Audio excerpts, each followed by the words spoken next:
Alléluia.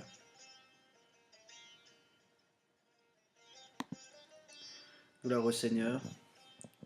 Comme je l'avais déjà annoncé, je fais des petites vidéos prophétiques courtes, mais avec des messages que le Seigneur met sur mon cœur. Et j'aimerais aujourd'hui partager sur l'esprit de sagesse.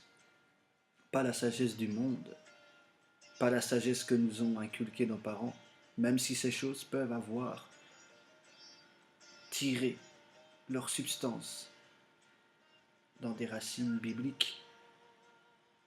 Mais c'est la sagesse qui vient du Père, c'est cette sagesse-là.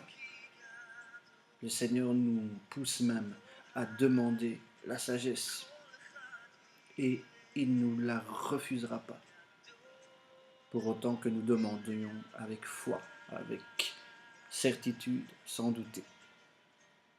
La sagesse va te permettre d'avoir les bons comportements au bon moment, va te permettre de discerner les saisons afin de pouvoir avoir les actions qu'il faut, les pensées qu'il faut, les paroles qu'il faut, les connexions qu'il faut, la provision qu'il faut. La sagesse va te donner des stratégies dans des temps de combat, dans des temps de malheur, dans des temps de joie, afin que tu puisses toujours profiter de la chose au maximum. La sagesse te permet d'aller plus loin, dans la profondeur, de profiter au maximum, d'aller dans la plénitude d'une chose. La sagesse est très importante aujourd'hui et elle manque. Elle manque cruellement. Nous manquons cruellement d'hommes sages. Et le Seigneur est en train de lever une armée d'hommes et de femmes sages qui sont remplis de la sagesse divine pour pouvoir apporter les plans du Seigneur et pouvoir les inculquer, les transmettre, les révéler, les manifester. La sagesse est une onction qui ne manque pas d'accompagner l'apostolique. C'est une onction qui ne manque pas d'accompagner ceux qui sont envoyés pour bâtir. Oui, la sagesse, c'est ce moyen que le Seigneur utilise pour bâtir.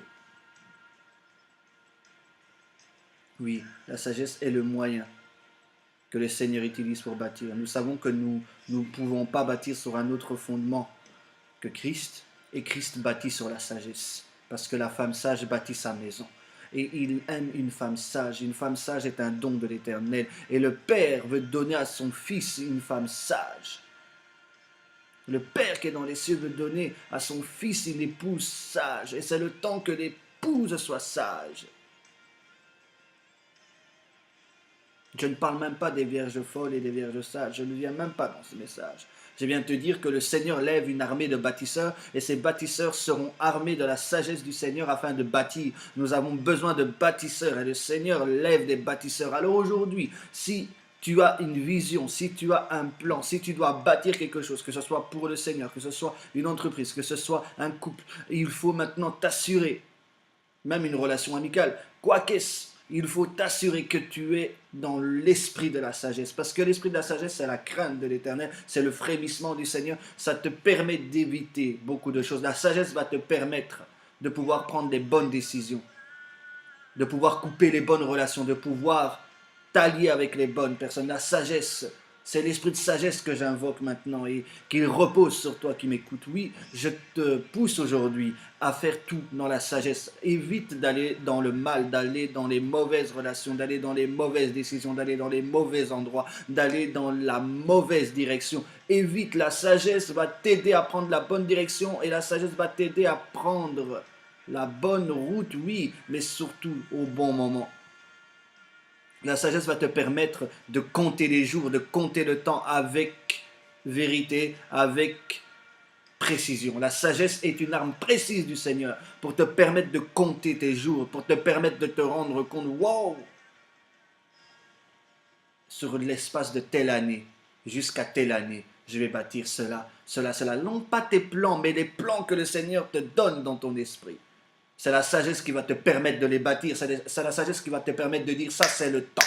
C'est le temps de bâtir ta famille. C'est le temps de bâtir tes enfants. C'est le temps de bâtir une église. C'est le temps de bâtir une entreprise. C'est le temps de bâtir telle relation. C'est le temps de bâtir C'est le temps de bâtir. Je suis venu dire à quelqu'un prophétiquement, c'est le temps pour toi de bâtir. C'est le temps pour toi d'y aller. Va. C'est le temps de bâtir la vision que le Seigneur t'a donnée selon le modèle et non pas selon tes plans et non pas selon les plans des hommes, mais la vision que le Seigneur t'a donnée. Le Seigneur ne permettra pas que l'homme mette sa main dessus, car c'est ça. Mais il te donnera des sages conseillers à côté afin de t'assister. Car un homme ne peut pas bâtir seul. Il a besoin d'ouvriers, il a besoin d'ustensiles, il a besoin de beaucoup de choses. Et aujourd'hui, j'aimerais te pousser. J'aimerais vraiment te pousser à bâtir une nouvelle dimension de sagesse. Que l'esprit de sagesse soit sur toi et te pousse à une nouvelle dimension d'intimité avec lui et avec les hommes. Parce que nous avons besoin de sagesse dans nos relations. Et je crois que maintenant, cet esprit de sagesse va te permettre de voir la saison pour chaque chose. Tu vas pouvoir arrêter certaines relations, les prolonger pour d'autres. Pour certains, vous allez savoir, ah non, c'est le temps pour moi de bouger de cette ville, je dois aller dans une autre ville. Pour d'autres, ça sera, non, moi je dois rester. C'est le temps d'être sous un manteau, non, c'est le temps d'aller dans une vision. Vous allez pouvoir voir toutes ces choses. La sagesse est aussi patiente, parce qu'elle bâtit patiemment les choses. Vous savez, Noé a mis 300 ans pour bâtir l'arche. Le Seigneur a bâti 30 ans son homme de cœur, pour l'envoyer 3 ans en mission. Bâtir demande de bâtir dans la profondeur, et certes il y a des accélérations, certes il y a des promotions, certes il y a des propulsions, mais il y a aussi de la patience dans l'œuvre du Seigneur.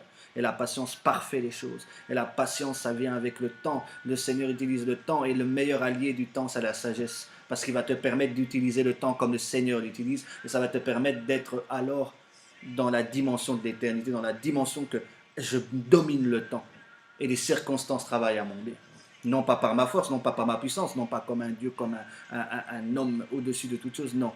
Quelqu'un qui dépend de Dieu est sage. Quelqu'un qui ne dépend pas de sa propre force est sage. Quelqu'un qui dépend du corps, qui dépend des hommes et des femmes que le Seigneur a établis sur sa vie pour le bénir est sage.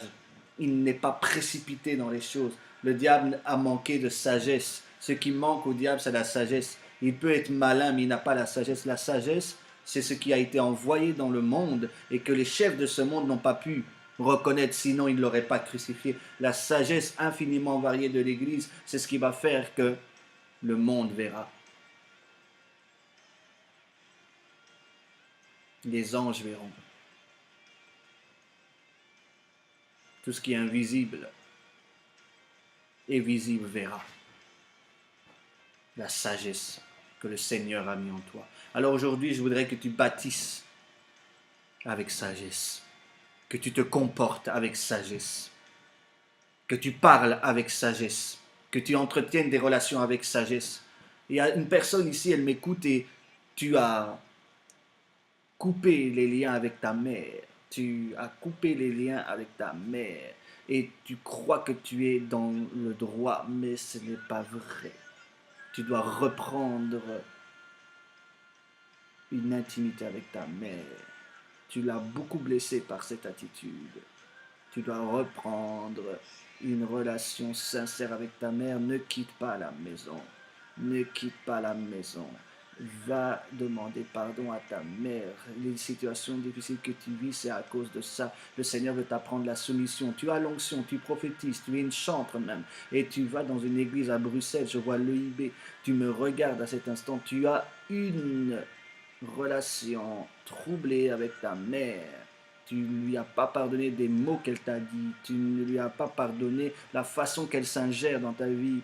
Et certes, elle peut faire des erreurs parce que parfois elle te protège beaucoup, mais elle ne veut pas ton mal. Il faut que tu lui pardonnes. Il faut que tu apprennes à gérer tes colères car tu es une fille très impulsive. Et le Seigneur ne veut pas cela pour toi. Car il utilise ta bouche le matin pour chanter des chants de gloire. Et il ne faudrait pas que le diable te surprenne par cette attitude. Il ne faudrait pas que ta chair soit une occasion pour toi de vivre des choses dans la douleur.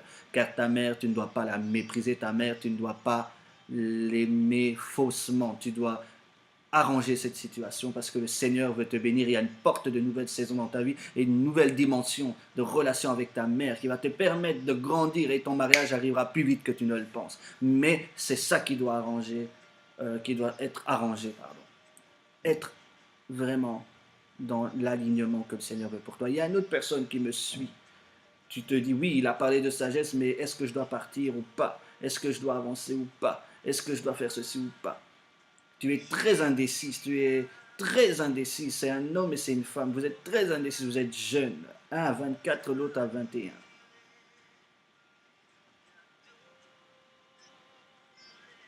Oui,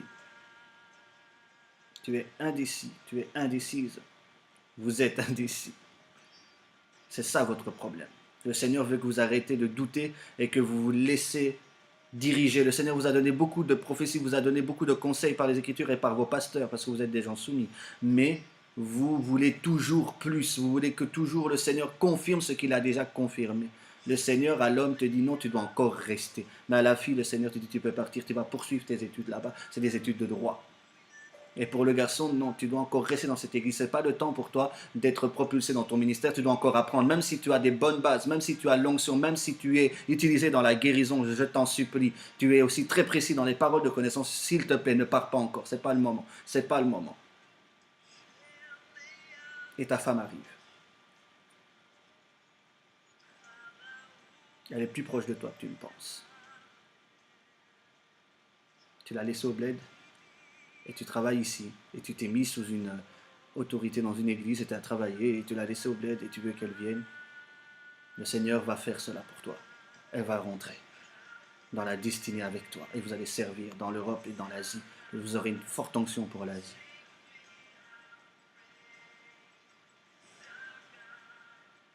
Et tous les gens de Louvain, de René, de Bruxelles, même de Mons, qui me suivront, même de France, partout où vous êtes, je prophétise sur vous l'esprit de sagesse. Vous allez bâtir dans la sagesse. Vous allez bâtir dans la vision du Seigneur pour vous. Vous allez éviter le mal parce que la sagesse, c'est la crainte du Seigneur. C'est éviter le mal. C'est éviter de partager le pain avec le méchant.